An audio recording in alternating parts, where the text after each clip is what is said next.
इस कहानी के लेखक हैं विजेंद्र कुमार कर्ण। पिछले कुछ दिनों से ठंड बहुत ज्यादा ही बढ़ गई थी, इसलिए लगभग सभी भीड़ भाड़ वाली जगहों पर लोग कम ही नजर आते थे। चाहे वो सड़क हो, बस स्टैंड हो, सिनेमा घर हो या फिर रेलवे स्टेशन। रात के 11:30 बज रहे थे। आलोक स्टेशन पर अपनी ट्रेन के आने का इंतजार कर रहा था। उसका मूड बहुत ही खराब था क्योंकि ट्रेन को 7:30 बजे ही आना था, लेकिन 11:30 बजे तक भी ट्रेन का कोई अता पता नहीं था। वह कई बार पूछताछ केंद्र पर भी पता करने गया, लेकिन हर बार वहां बैठे रेलवे के स्टाफ ने बोला कि धुंध के कारण अभी तक कोई सूचना नहीं मिली है। एक बार तो उस रेलवे के स्टाफ ने आलोक को डांट भी दिया और कहा, अरे भाई साहब, कितनी बार एक ही सवाल पूछ रहे हो आप? देखिए, ट्रेन आने की सूचना हमें मिलेगी तो अनाउंसमेंट हो जाएगा ना। आप बार बार यहाँ आकर हमें परेशान मत करिए। बहुत ही छोटा स्टेशन था वो, इसलिए ना तो कोई अच्छा सा वेटिंग रूम था वहां और ना ही बड़ी दुकानें। हर और खामोशी ही खामोशी नजर आ रही थी। बस कुछ कुत्ते दिखाई दे रहे थे। उन पर भी शायद इस कड़कड़ाती ठंड का असर हो गया था, इसलिए वे भी चुपचाप खुद को समेटे हुए पड़े थे। आलोक कभी उन कुत्तों को देखता, कभी खुद को। इस समय उसे अपनी हालत भी कुत्तों की तरह ही लग रही थी, लेकिन अचानक उस खामोशी को कुत्तों के भौंकने की आवाज ने तोड़ा। वे कुत्ते लगातार भौंक भी रहे थे और रो भी रहे थे। आलोक को समझ नहीं आ रहा था कि आखिर ये कुत्ते अचानक से इस तरह क्यों भौंकने लगे।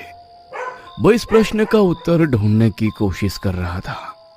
तभी उसके कानों में रेलवे के अनाउंसमेंट की आवाज आई कि उसकी ट्रेन 2 नंबर प्लेटफॉर्म पर आने वाली है। आलोक उसी प्लेटफॉर्म पर खड़ा था, इसलिए उसे ज्यादा टेंशन नहीं हुई। अचानक आलोक की नजर ट्रेन की पटरी पर गई और उसने वहां जो देखा, उसे देखकर उसका दिमाग हिल गया। उसने देखा कि ट्रेन की पटरी के बीचों बीच कुछ लोग खड़े हैं। उन सबके हाथों में धारदार हथियार थे। यही नहीं, उनमें से 2 लोगों के हाथ में तो कटे हुए सिर भी थे। एक आदमी के हाथ में लड़की का कटा सिर और दूसरे आदमी के हाथ में एक लड़के का कटा हुआ सिर। उन कटे सिर से लगातार खून टपक रहा था। वो सारे लोग आलोक को घोर घोर कर देख रहे थे। उन्हें देखकर आलोक के मुंह से चीख निकल गई और वो वहां से भागा।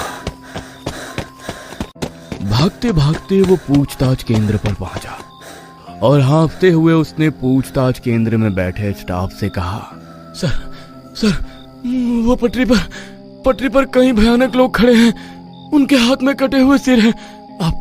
आप रेलवे पुलिस को इन्फॉर्म करिए। उसकी बातों को सुनकर पूछताछ केंद्र वाले स्टाफ ने उसे घूर कर देखा और लगभग चिल्लाते हुए उससे बोला, क्या प्रॉब्लम है जी आपकी? क्यों आप बार बार हमें डिस्टर्ब कर रहे हैं? ये क्या कटा हुआ सिर जैसी फालतू कहानी बना रहे हो? मैंने बोला ना कि ट्रेन की सूचना मिलेगी तो अनाउंसमेंट कर दूंगा। पर सर, अभी तो आपने अनाउंसमेंट की ना। भांग खाए हो क्या भाई, या गांजा फूका है? ट्रेन आने की सूचना होगी तभी तो अनाउंसमेंट होगी। अभी ट्रेन की कोई खबर नहीं है तो फिर कहां से तुमने अनाउंसमेंट सुन ली? चलो जाओ यहाँ से, मेरा दिमाग मत चाटो। आलोक को कुछ भी समझ नहीं आ रहा था कि आखिर उसने ट्रेन की अनाउंसमेंट कैसे सुन ली और उसने ट्रेन की पटरी पर किसे देखा। उसका दिल जोर जोर से धड़क रहा था। उसे बहुत ही डर लग रहा था। वो किसी तरह अपने डर पर काबू करके पूछताछ केंद्र से थोड़ी दूर पर लगी एक बड़ी सी टेबल पर बैठ गया। उसकी आंखों के आगे अभी भी वो दोनों चेहरे बार बार घूम रहे थे। वो चाह रहा था कि उन चेहरों से वो अपना पीछा छुड़ाए, लेकिन ये संभव नहीं हो पा रहा था। घड़ी की सुई धीरे धीरे कर आगे बढ़ रही थी। आलोक की आंखें अब बेझिल हो रही थी, इसलिए वो उस टेबल पर आंखें बंद कर लेट गया। उसे लेटे हुए 10 ही मिनट हुए थे कि उसकी ट्रेन के आने की अनाउंसमेंट हुई। वो गहरी नींद में आ गया था, लेकिन अनाउंसमेंट की आवाज से उसकी नींद खुल गई। वो हड़बड़ाकर उठ बैठा। ट्रेन के आने की सूचना प्लेटफॉर्म नंबर 2 पर ही हुई थी। वो धीरे धीरे कर प्लेटफॉर्म की ओर बढ़ चला। कुछ ही देर में ट्रेन आ गई। उसका रिजर्वेशन A1 बोगी में था। वो अपनी कोच में चढ़ गया। वो अपनी सीट पर जाकर बैठ गया। 1 मिनट बाद ट्रेन ने गति पकड़ ली और फुल स्पीड से मंजिल की ओर बढ़ने लगी। आलोक ने देखा कि उसके आसपास के सारे मुसाफिर गहरी नींद में कंबल और चादर ओढ़े हुए सोए हैं। आलोक ने भी अपनी सीट पर रखे पैकेट से चादर और कंबल निकाली और सोने की तैयारी करने लगा। आलोक सीट पर लेट गया और अपनी आंखें बंद कर ली, लेकिन अभी भी पता नहीं क्यों उसकी आंखों के आगे वही भयानक दृश्य घूम रहा था। वो उसे सोचते सोचते सोने की कोशिश करने लगा, लेकिन कुछ देर बाद ही कुछ लोगों की चिल्लाहट से उसकी नींद खुल गई। उसने देखा कि कुछ हथियारबंद लोग उसकी बोगी में चढ़े हुए हैं और सभी लोगों को जगाकर एक ही बात पूछ रहे हैं। यहाँ पर एक लड़का और एक लड़की को देखा है क्या आपने? दोनों के दोनों जवान हैं, लगभग 18-19 साल के। लेकिन सभी लोगों ने ना में अपना सिर हिलाया। आलोक को उन लोगों पर बहुत गुस्सा आ रहा था और वो मन ही मन सोच रहा था कि ये क्या तरीका हुआ सबको जगाने का और इस तरह सवाल पूछने का। बहरहाल वो उनका विरोध तो करना चाह रहा था, लेकिन उनके हाथों के हथियार को देखकर आलोक ने चुप रहने में ही भलाई समझी। कुछ देर बाद वो सभी वहां से चले गए। आलोक फिर से सोने की कोशिश करने लगा, लेकिन तभी उसे फिर लगा कि कोई उसे जगा रहा है। उसने गुस्से में अपनी चादर हटाई और जैसे ही उसने चादर हटाई, उसने देखा कि एक लड़का और एक लड़की जिसके मुंह पूरी तरह ढके हुए हैं उसे जगा रहे हैं। कौन हो भाई? भैया, मेरा नाम अलका है। मैं इस लड़के से बहुत प्यार करती हूँ।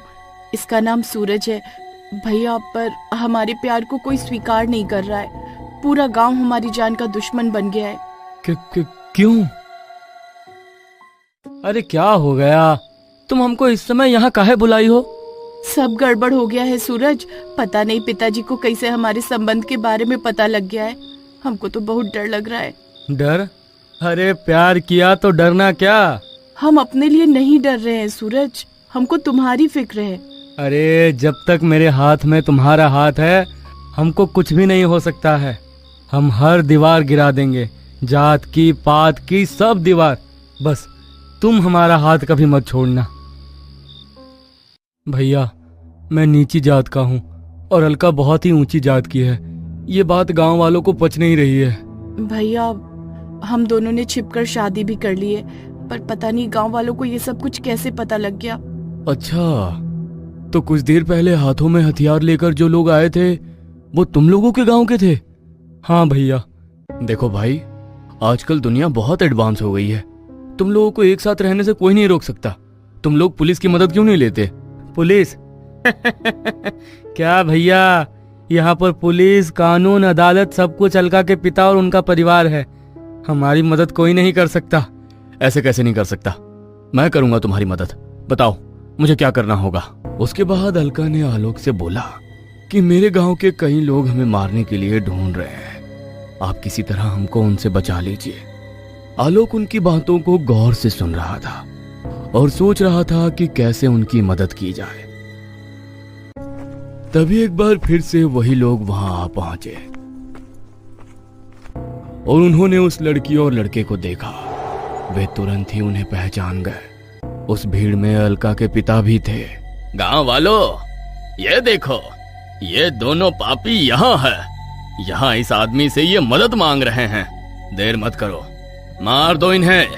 छोटी जात वाले बड़ी जात के पैरों की जूती होते हैं। उनसे शादी नहीं की जाती, उन्हें कुत्ता बनाकर रखा जाता है। इस लड़के ने हमारी बेटी को अपवित्र कर दिया है। इन दोनों को मार दो। अलका के पिता के ऐसा कहने पर सभी लोगों का गुस्सा भड़क उठा। सभी ने उनके गले पर हथियार टिका दिए।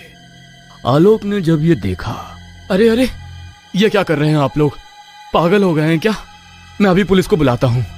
आलोक की इस बात पर सभी लोग जोर जोर से हंसने लगे।